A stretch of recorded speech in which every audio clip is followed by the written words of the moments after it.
All right. Well, welcome to Happy Hour. It's me, Eileen Cook. It is February 12th. I have absolutely zero idea how that happened.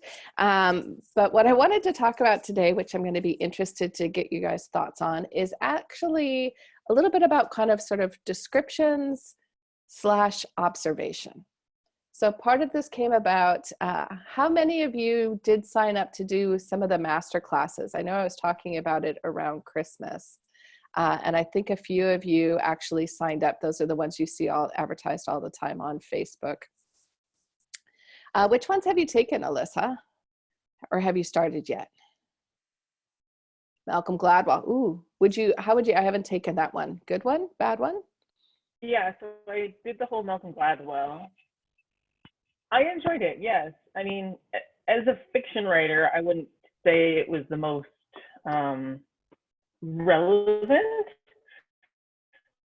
but I really enjoyed it because I love his work so much, and it was just interesting hearing what his process was, and so brilliant, and they seem so focused, but his process is not focused at all. He just chases any rabbit hole he wants, and I kind of enjoyed that. It kind of felt like it gave you permission to be a bit freer and less structured. Very cool. And I think that's one of the interesting things, is to let yourself take different classes, even if it's not necessarily automatically something that you're thinking of, just because you hear again about different process, which I think is interesting. So one of the ones that I completed is David Sedaris. I don't know if anyone has ever read any of his work. He's a comedic essayist. He does a lot of pieces where he performs them live. So he has some really interesting ones. But one of the things that he was talking about that just kind of tweaked me, and I've been working on it myself, is David Sedaris keeps a journal every day, which I have done off and on throughout my life. And I'm currently in a period where I'm doing it. And one of the things that he talks about is observations and making observations. And a lot of his essays turn into larger pieces.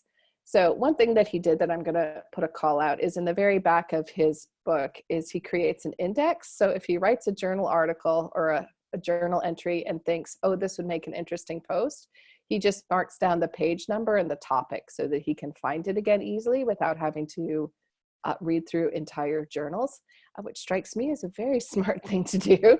So I have implemented that. But one of the things that he talked about in one of the classes was this idea that, do you know how when you go on vacation, you seem like you notice everything? Like you're kind of looking around and you're like, oh, look at that. Look at that. Oh my God, that's fascinating. I can't believe that this looks this way, or that kind of thing. And he talks about the fact that we sort of lose that when we're in our day-to-day life. And I'm sure you have had that experience. If there's a place, for example, I walk the dogs and I have a couple set circuits that we do. We have our morning walk. We have It's Raining Really Hard walk, which is much shorter walk. We have the longer afternoon walk, all those kinds of things. But I often could go back, and if you said to me what was out there, I'm not sure that I even notice it.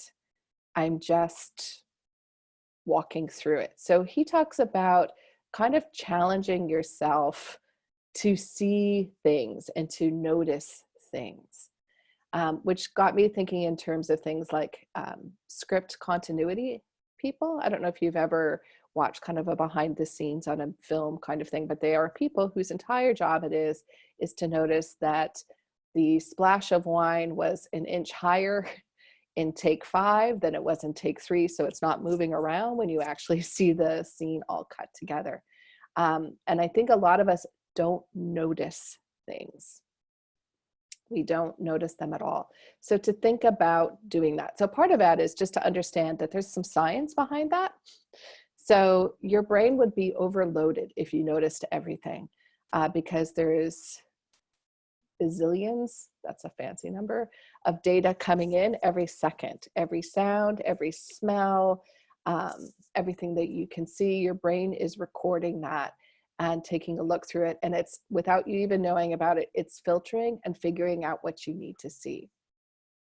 So some of that is happening at a level where you're not even aware of it. It's an instinctive level. So your brain was partially developed so that when you were walking through the tall grasses, part of your brain would be like, hey, the grasses over there are moving. I wonder if that's a predator. So your brain would be tipped off to be like, oh, danger. And you would kind of automatically respond to that. But day to day, we don't necessarily notice things that are out of place. I'm also curious, how many people have watched the Sherlock Holmes, the Benedict Cumberbatch version of that? Diane for sure. Like, I think he's this amazing, and of course it shows up, it's not just in that version, but I think they do it so well with him, which is that kind of thing where he says, aha, I noticed that you have, you know, a tip of this on your tie and this, and that tells me this and this. So he has all these observations and things that he's able to make. So people are doing it at some level. So how do you become more observant?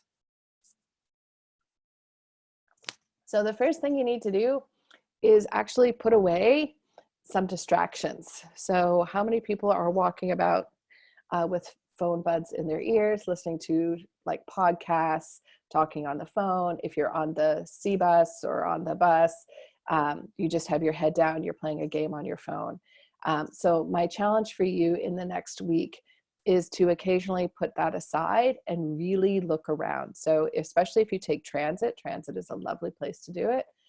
Or if you're sitting in a coffee shop or a restaurant, just take a moment and think about, if I was going to write this as a scene, how would I describe this particular place? What things do I notice? Think about all the senses. And if you have your notebook with you and you're not driving, for example, you can even mark down, like if you're in the restaurant, what does this restaurant smell like? What am I picking? Oh, like actually I can really smell the cologne of the guy at the table behind me. It's really stinking up the place and it's competing with the spaghetti sauce smell. Now that I think about it, I really notice that. What are the sounds that you're hearing in that particular space? So hello, Leslie and Nicole. We are talking about how to be more observant. So just so you know what we're talking about. So think about all the senses. Again, if you're at the restaurant, so we've done sights and sounds. What does the chair feel like? Is it one of those chairs where you're up high for whatever reason that they love those tall tables? And is that comfortable? Is it not comfortable? What's the lighting like? What's the heat level like? Is there a breeze coming in from someplace? What's happening? Look at the body language of the people around you. Is anyone doing the real over that? Like, is there a really dramatic person in the background? Is there something that you're noticing as you're seeing that happen? Is anything out of place? So is there anything that doesn't fit? So again, I'm using this restaurant example, but is it the kind of place like it's a white tablecloth, fancy glass place, and there's someone who looks like they shouldn't be eating there? Or you notice that the waitress has one of those big spacers in her ear and it just looks out of place in this fine dining restaurant, and it makes you think, how did she get there? So one of the ideas that I really loved, and I've tried for a couple of days and it's really fun, is to assign yourself a scavenger hunt for the day. So to get up in the morning and be like, today I'm going to notice anything the color red. And just because you've signed your brain to think about it, then you will start doing things like, oh, red jacket. Oh, that's a red sign. Oh, those are like, just so that you are training your brain to look for something. You could do it for security cameras. I think that'd be fun. So you can kind of channel your inner Jason Bourne and figure out like, where are all the security cameras that maybe I don't necessarily notice? Graffiti. Is there anything that, you know, I'm going to look for any spots of graffiti? Anything where you can kind of look for something that might be out of place, something like that. In the same way, another person said to do a sound walk, which is the idea as you're walking that you're making a list of any particular sounds that you hear and if you can figure out where they're coming from. So if you walk the dog, like what are the things that you hear as you're walking the dog and what things do you notice, which I think is interesting. take a photo challenge for a month or a year. So there's actually a website that I found called Photo Challenge, 365 Photo Challenge. And every day they give you a prompt of something to look for and to take a picture of. So I mean, there might be something like nature or that kind of thing, but just to kind of take a picture, like, because I think then you're looking for something to take a picture of. And again, these aren't necessarily something that you're worried about posting on your wall, though maybe you will, but that kind of thing. So out of the people here, would you guys say that you are observant? Not observant? Occasionally observant. Occasionally observant. I think it is something that you train yourself You to made me do. think about something. What's that? Well, I tend to not be observant, but what you said about channel your inner James Bourne or something, Jason Bourne, that really reminded me, because I was at the Surrey conference and the Bob Mayer guy was there. Mm-hmm. And just because he had been talking about doing all the Green Beret stuff, and he wound up sitting behind me at the back of the room for something. I thought, how is he seeing this whole room? He probably knows where all the exits are, you know. So when you said that, I thought, wouldn't it be weird to see everything through this character's point of view? Maybe you're going to go there in your talk, I don't know, but I thought, you know, my observations versus what he's, you know, imagining what he's observing was more fun than whatever I would see. Yeah. Well, and I think it is that thing around, yeah, like, and you are very psychic, because one of the things that I want people to do is then to imagine, like, if you're walking down the street, how would your character see those things, right? Like, what things would they notice?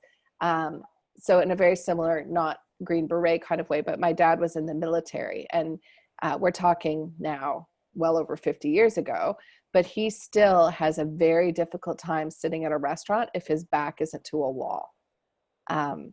Because I think he's afraid someone's going to get shot. So I think he wants to be able to perceive it, like, which is not something that I ever think about, other than I'm very interested in sitting where I can see space because I'm a compulsive people watcher. So I get anxious if I can't actually see all the people because I like to be doing that.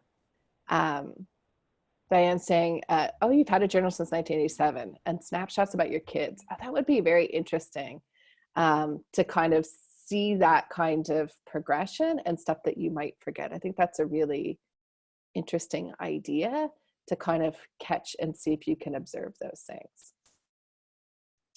So I want to think about some things, like, even to challenge yourself if you're out walking about. If you are going to, like, if you stop at the coffee shop and you are getting yourself a cup of coffee, how would you very quickly describe that cashier? Like, what would make a really interesting character description, a 1 or 2 line description about that person? How can you kind of try and capture something about them? So I pulled some interesting things because I think we don't always use stuff like, and I think part of it is using some interesting things, some interesting comparisons. So I pulled some stuff. So a lot of times when I see character descriptions, people want to put things like their eye color. He had, you know, bright blue eyes or whatever. And does that necessarily tell you anything about the character? Well, probably not. So I pulled, for example, from The Great Gatsby, I did a little poking. Daisy, who's of course one of the main characters, you never really get what her hair color is or her eye color, but there is this description. Her face was sad and lovely with bright things in it, bright eyes and a passionate mouth. And I think that's interesting because that gives me a visual image that's different. So instead of saying someone is short,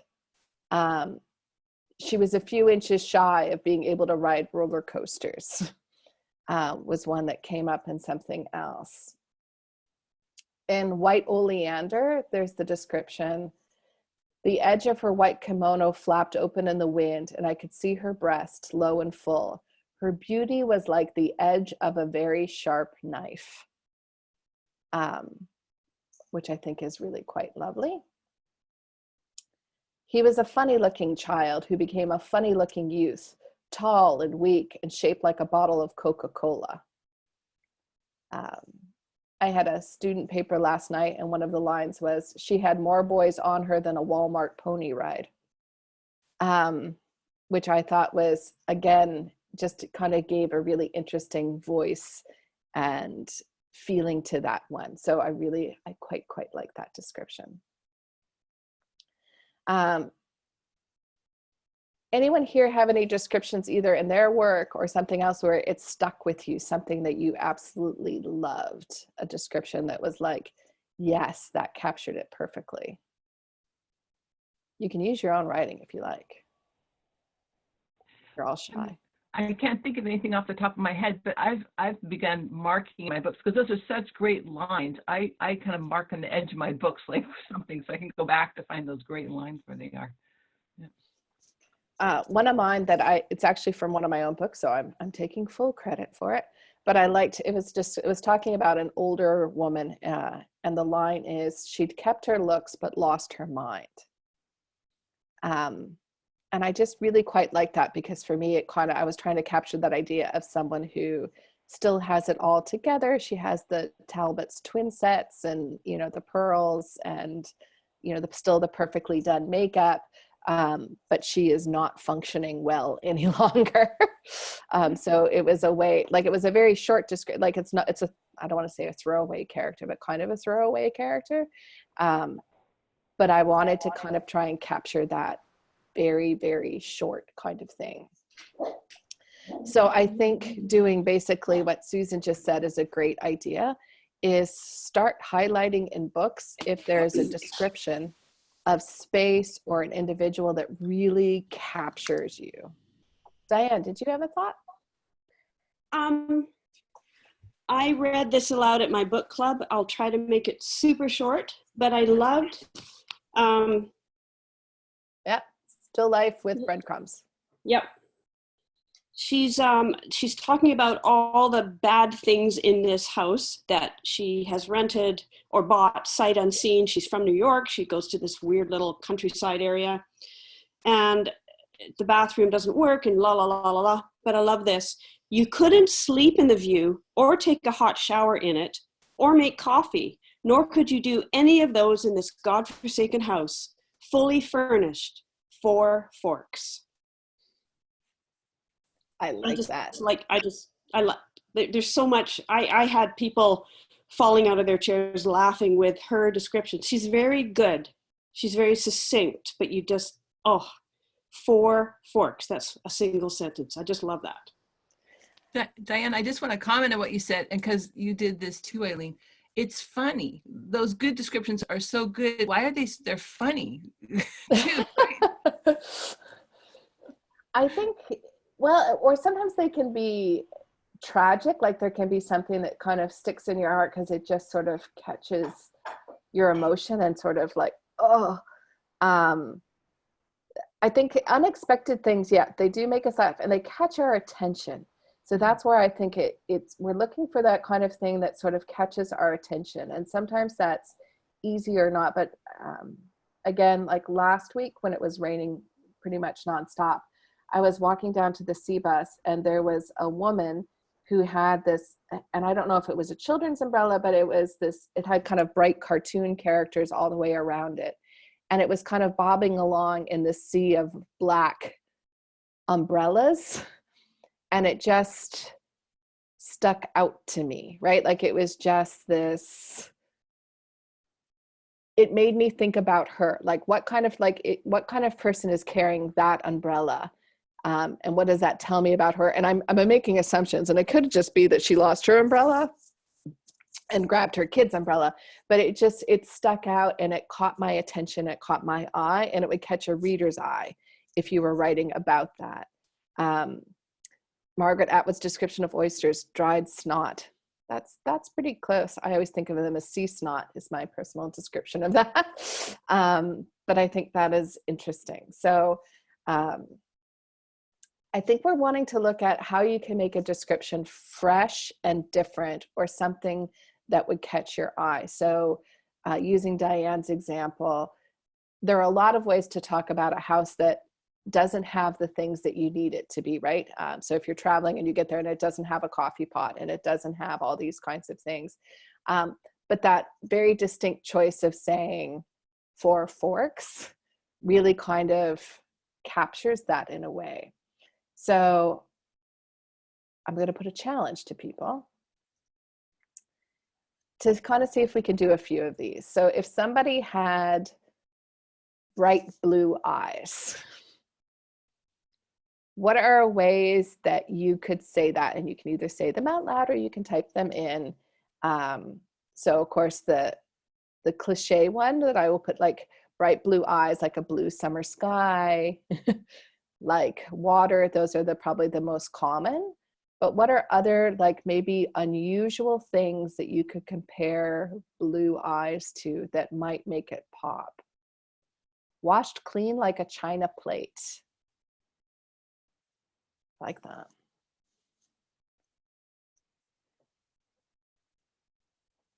I'm going to make you think on it for a while. Think of something blue, even if it's ridiculous. Small robin's eggs. No, I mean, at first, blue like worn out jeans. I wrote down a neon sign because I thought that would be kind of interesting. Think of anything else blue that you can, blue like winter ice. Nice. Depthless blue. I like that better than the water. Like, I think the challenge is blue like Night King. Oh, interesting. I like that one. And again, sometimes I think you're going to be looking, and I think this is going to be the challenge for you guys, is to start playing with what are all the things that you can think of that are blue. Blue jeans, the Night King, neon signs, like a blank computer screen. That, like, you know, like, and that would, like, that's an interesting one, because you can imagine saying, you know, her eyes were like the blank computer screen. Like, that also gives you an interesting kind of character detail, if you think about it, where you think like, oh, that doesn't speak volumes for that person, because it feels kind of blank or empty. So like they each have different feels, like depthless blue. There's a romance to that feeling to me, like, or it's scary potentially, depending on how the rest of the line reads. But start thinking of that. I'm trying to, like, I'm looking around. I mean, I think that's why we come up with ocean, high-rise windows, reflective high-rise windows. Like, just make your list of everything that you can think of. And I love Denise's looking around her office, like, what's in my office is blue. But I think this is something that we don't often challenge ourselves with. So I have another one. Instead of saying he looked sad, what are other things that look sad?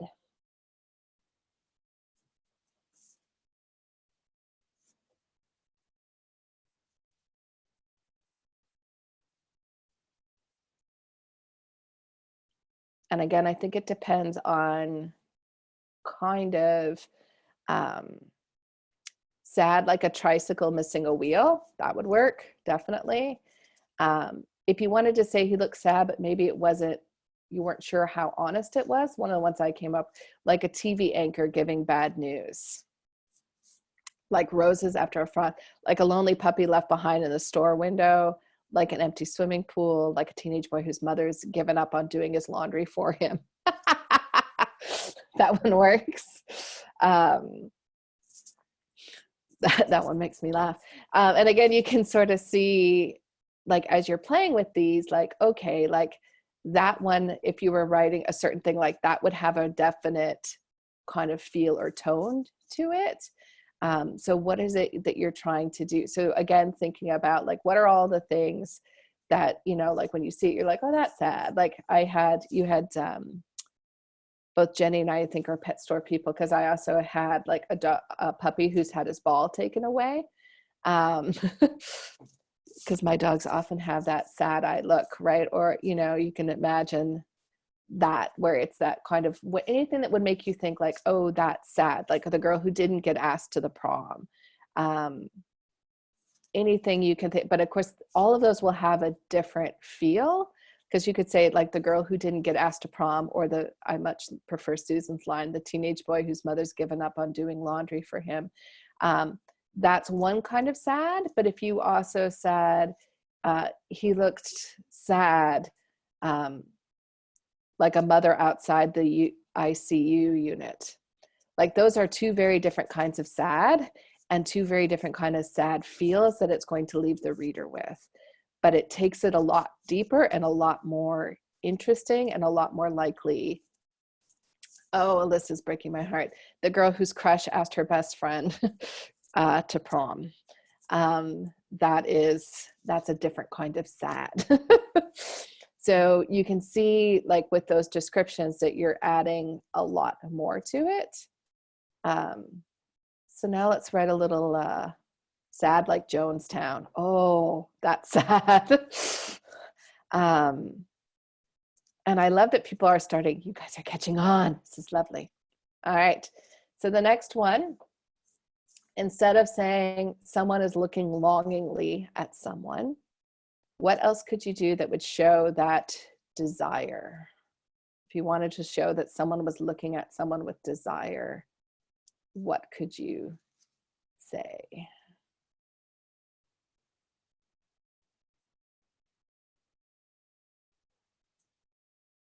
And I think the fun thing here is to play with something that you might desire. He was like a cappuccino after a sleepless night. He looked at me like I was an ice cold beer on a scorching hot day. Candy he wanted to unwrap. Nice little double entendre there. The last piece of New York cheesecake. I think what you're noticing, lots of food references. Food and sex, not surprising kind of things. But also think of like, again, anything else that you've ever desired. She looked at him like he was a Gucci purse on clearance. Something like that, where you want to snatch something, grab something. Any of those would be great. I'm waiting to see if we get any other good ones coming in here. Oh, like fresh corduroy on a ski run. I like that one. Warm towel from the dryer. And then again, even trying to think of something that might be, you know, completely unusual, like something that you might desire, like the end of a hot tub after a long day.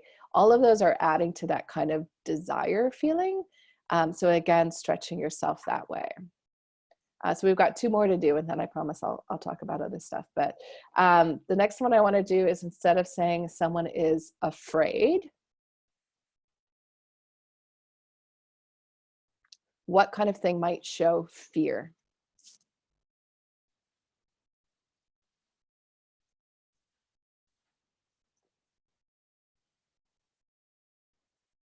And I think the interesting thing to think of is, what are things that you might be, so if someone is afraid of another person, what are things that might show that other than the other things? So for example, I hate anything to do with the dentist. So if someone said to me, it was like seeing the row of dental tools, I would be instantly understand that sense of fear.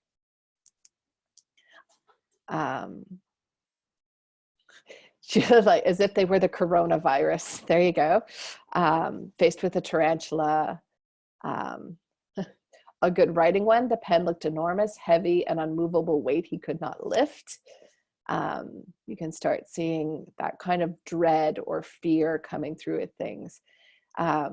so I think these are some really interesting and fun journal prompts to do, is to pick some emotions and see if you can come up with interesting ways to do that. So you could do it for all ranges of colors, because again, I think colors show some very different things. Or if you say that something is, if you were describing, Eileen showed up at the meeting unkempt and not like her usual self. Like what would be something that would be unkempt or ruffled or out of place in that sense? And letting yourself take a moment and think of the things that might be unusual. I can tell Jenny's got some evil thought because she gets a smile on her face when she's typing. Like a chicken with its feathers blown backwards, like a spaniel after rolling in the leaves, like someone rubbed her balloon on her head. I often look like that, so that's a very fair one. Like a hot air balloon indoors. Oh, these are some fun ones. Like just thinking about like what is awkward and out of place. You know, like if you show up at a dinner party and you feel completely like you don't fit in at all, that's a fun one to play with. So Jenny showed up at the dinner party with her in-laws. The instant she walked in the room, she felt out of place, like she'd been digging through the dumpster, but never did find what she was looking for. Only women in the instrument room. Nice. I love all of these, so I'm enjoying them as they come in.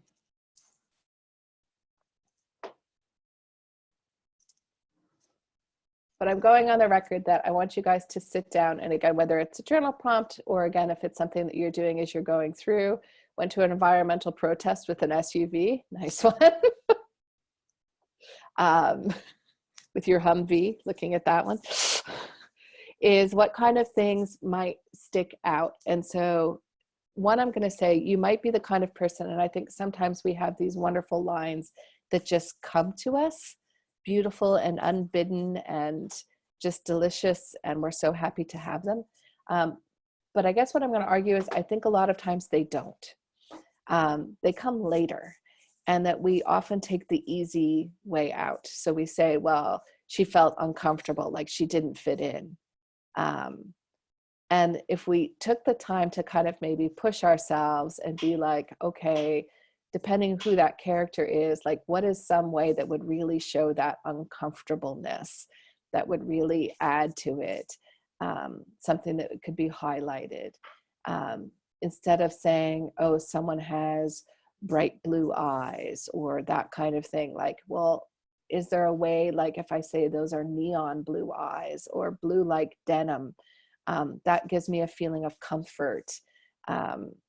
You know, if I wanted it to be bright blue eyes, but I wanted the character to be scary, I'd be like, okay, well, what things might be blue that are more alarming, or, you know, that kind of, and can I use something that might be harsher or jarring to kind of give that character an extra little bit of a feel. So the good news is these can be fun. If you get together with writing groups at all, these are also fun things, as you can see, to brainstorm, because I think some ideas build off on other ideas. So I think this is a fun little writer's game, you know, like when we all get together with martinis, we can brainstorm all different things with different colors. They're fun to do. I want people to start thinking about some specifics with descriptions, because I think there are differences. So obviously if I say Denise went out to a restaurant, that's not very telling. If Denise goes to a fine dining restaurant, that's different obviously than a McDonald's. So that gives us some sense. But even within that, like a fast food, there's a difference, I think, between a character that would go to a McDonald's, a diner, a cheap diner, and like a Five Guys restaurant. I don't know if you guys have been to Five Guys. All of those are what I would consider relatively kind of sort of fast food, cheap eats. So they're all kind of the same, but I actually get a little bit of a different feeling with each of those places. Like Five Guys strikes me as it's much more likely to be some hipsters. Then you're going to see, like the diner makes me think an older crowd. McDonald's, I can picture some families and some kids, those kinds of things. So I'd be interested to kind of think about what in those might set some different feels with that, if that makes sense. So think about specifics with that. Some of that also tells people, like if you say someone is smoking a cigar versus a Monte Cristo number 2, those can be different, and it will again set a thing, and people will make some assumptions. The other thing I want you to think about, and this kind of goes back to, and I'm trying to remember, it might have been Susan who had my insight, is thinking in terms of your individual character and what things are coming to them. So for example, what does your character think of a diner? Or is that something where they feel at home, or is that something where they're like, no, I do not like that at all? They will have very different perceptions of that. They will notice certain things. So for example, I had she looked at him like a Gucci purse on clearance. A teen boy isn't going to notice that. A teen boy isn't going to notice something as Gucci unless he's a very particular teen boy. So you would have to, it might be like she was looking at him like a baseball card, that kind of thing. Yes. Alyssa says, her Caris Sagaris uses a lot of horse metaphors. Like that's something that she knows.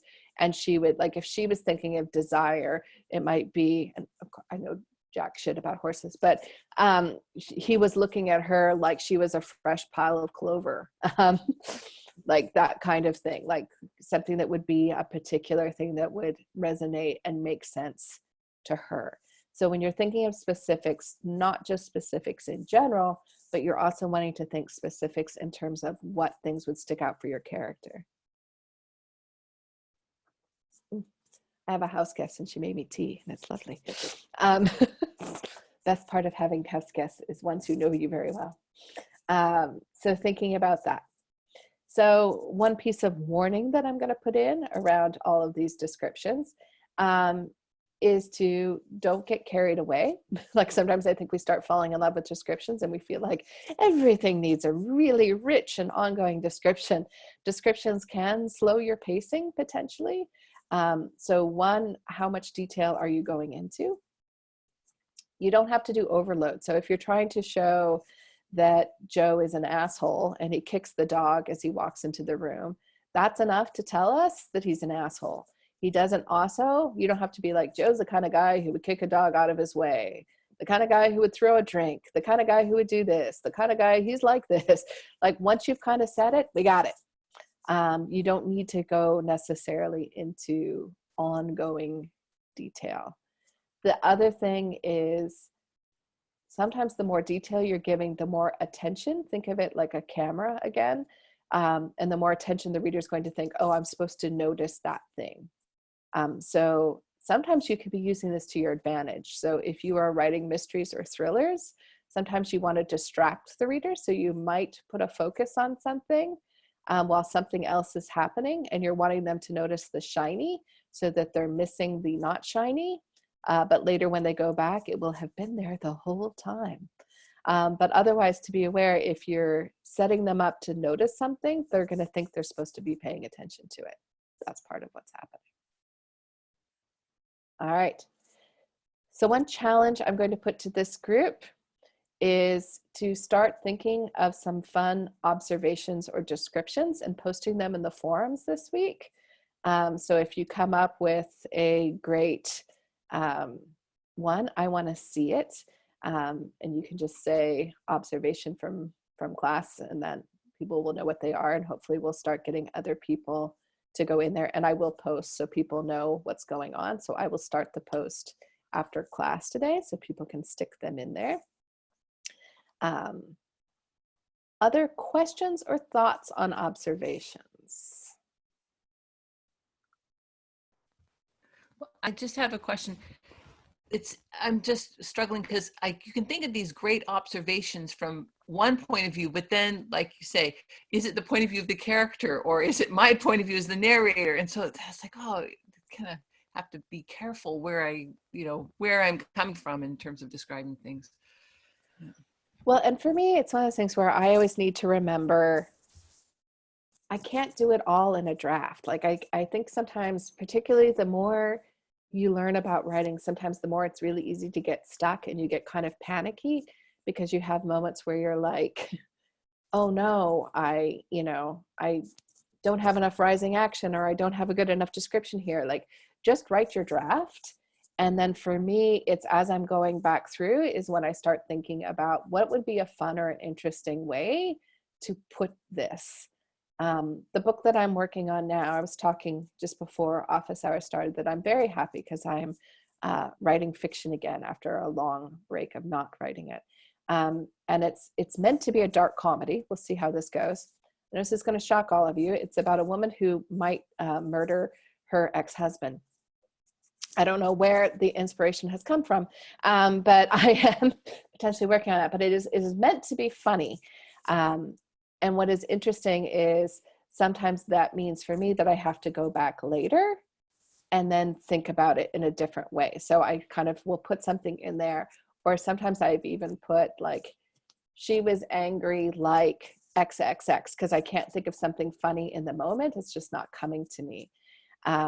Under masterclasses, I've just started another one with Judd Apatow, who's a screenwriter, and a lot of people know him. He did 40-Year Virgin and Knocked Up and some of the others. And he has one also on comedy. So I've started that one because, of course, I'm interested in comedy at the moment. And I also just read a memoir by a stand-up comic. And one of the things that she was talking about is how comics really work on writing jokes. Like, I think, again, we think of funny being something that's happening just off the cuff and really quick. I will find the title of this memoir because it is absolutely fantastic. So let me find it for you guys. And she talks about all the work that kind of goes into writing these jokes. And for me, it was that reminder that it is work. So it's called, I have to actually find a way to show this to you guys because it's just hysterically funny. The cover of it is her picture.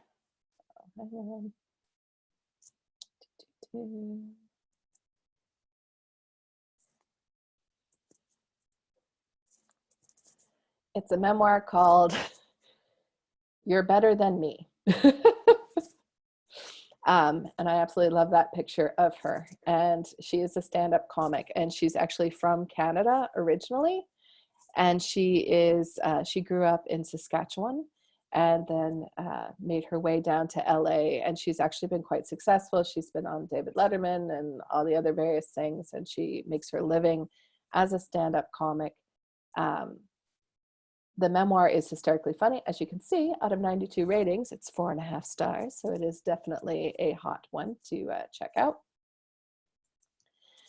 But she really talked a lot about that you have to work for those jokes, and that you write them and then you try them a different way and then you write them again. And so for me, it's been that idea of it's okay that I don't have it right in this draft. And that I will rewrite those things to try and find those super sharp observations and ways to describe things that I'm hoping will make people laugh out loud. So that kind of thing. And again, pushing yourself, like I've been thinking like, well, what things make someone uncomfortable? Oh, like, having to go for your pap smear. That's an awkward moment. Like, I'm just trying to think of all of those kinds of things and then how I can lean towards something that might make something funny. So that's what I'm looking for. Eileen? Yeah. Have you seen The Marvelous Mrs. Maisel on Netflix? I haven't seen it because it's on Amazon Prime, isn't it? Oh, Amazon, yeah.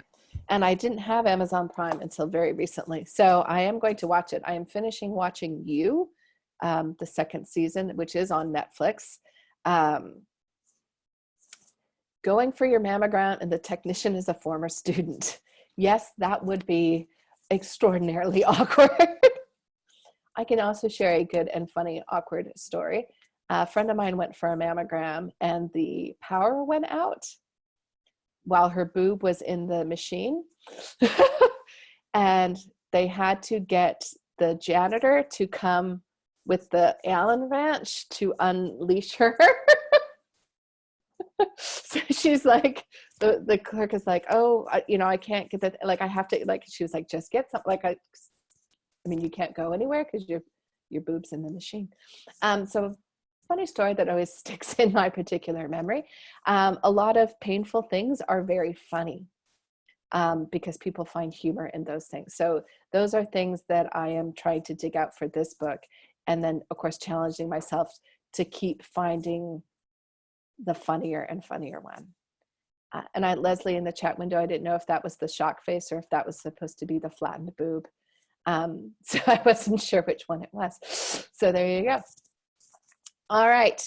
So I am going to post the challenge in the forums for people. And I'm going to challenge everybody, at least for the next week, to push yourself to be more observant. So to notice something on your drive, to set yourself up again with that idea of a scavenger hunt. I'm going to notice everything that is read today. I'm going to notice, or if there's something, Susan, you were talking about finding the challenge to figure out what your character would notice. Like, what is one thing that would stick out for your character? Like, if my character is a teenage fashionista, my challenge today is to notice what people are wearing. Either fashion don'ts, like if she was going to be doing a column that were fashion don'ts and fashion do's, what are the things that she would notice? And that's my challenge for the day, because I normally don't necessarily notice what people are wearing. So any of the, or if your character is a musician, like that you're noticing every song that's playing in the background of places and what things are sticking out to you. And if you hear someone's music coming through the earbuds, would your character approve or not approve of what they're hearing? I think it's going to be a fun challenge. So I'll be interested to see how people do. All right. Well, now you have something to keep you busy. I want you to go do those things, check in, and I will post it right now on Mighty Network. So it will be there whenever your brilliance strikes you. All right. Thank you very much. All right. Take care, everybody.